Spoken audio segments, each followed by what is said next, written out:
మొన్న నేను కుక్క పిల్లలు తీసుకొచ్చేటప్పుడు ఈ వైట్ది కూడా ఉన్నది అక్కడ. అయితే ఇంకో వైట్ది ఉన్నది చాలా బాగున్నది కానీ అది దొరకలేదు. ఒకసారి దొరికి మిస్ అయింది. దానిసేపు శ్రమ పడిన తర్వాత ఈ వైట్ దాన్ని కూడా తీసుకొద్దామని ప్రయత్నం చేసిన, కానీ వీడు కూడా అంతే హుషారుగా జారిపోవడం జరిగింది. లాస్ట్కి బ్లాక్ దొరికింది. ఆ బ్లాక్ 3 రోజులు ఉంచుకున్నా. ఇవాళ మళ్ళీ అక్కడ వదిలిపెట్టిన. ఆ వీడియో కూడా మన యూట్యూబ్లో పెట్టిన. అయితే విషయం ఏంటంటే మీరు ఆత్మకు శాంతి కలగాలని చెప్పేసి అని కోరుకుందాం.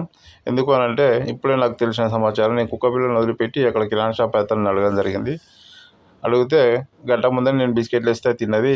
ఒక వ్యక్తి బండి మీద పోతుంటే దాని మీద ఎక్కించింది, పానం మీద చనిపోయింది అది చెప్పడం జరిగింది. మరి నేను తీసుకొచ్చుకొని మంచిగా దాన్ని అది చేద్దాం అనుకుంటే అది మొన్న రాలేదు. కేవలం 3 రోజులలో ఈరోజు ఇలా దానికి ప్రమాదం జరిగి చనిపోవడం జరిగింది. దాని ఆత్మ శాంతించాలని నేను మనస్ఫూర్తిగా కోరుకుంటున్నాను.